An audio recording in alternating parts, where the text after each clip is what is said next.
before the womb of Mary, before the voice cried in the wilderness, before the cross, before the crown. He was, in the beginning was the Word, and the Word was with God, and the Word was God. John 1:1. To think that Jesus began in Bethlehem is to miss this. The Old Testament is not a story of law versus grace. It is a canvas painted with shadows of the Messiah. The deep things of God are hidden in plain sight, to be revealed only by the Spirit. When we hear the word prophecy, we often think of someone predicting the future. But most of the Old Testament is narrative, history, poetry, law, teaching, songs. There are over 35,000 genealogical records alone. If you want to know Jesus, you must enter into all of it, not to earn salvation, but because salvation has already been purchased. We can now freely feast at the banquet of His Word. Let me ask you this. What did Abraham see when he looked up at the stars? Do you see what I see? Stars or a galaxy?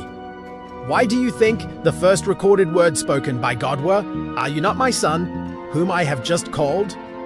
Or why do you think Terah, the father of Abraham, had a shrine dedicated to the sun, moon, and stars?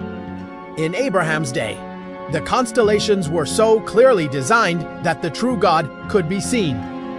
Everything else was confused for deity. How many of us still fall prey to this mistake? We may call it science today, but the same problem persists.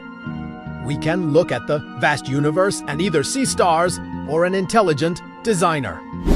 We can look at nature and marvel at chance or a purposeful creator. We can look at history and see random events or the hand of God moving on the hearts of men. So let's start at the beginning. The question before us is this: where does Jesus begin?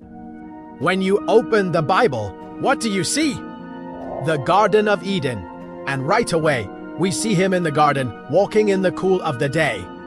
Right, there is God in the garden, a place of perfect innocence, until sin came. And guess what? Adam and Eve didn't know they were naked. They hadn't discovered sin, nor did they realize their need for a savior.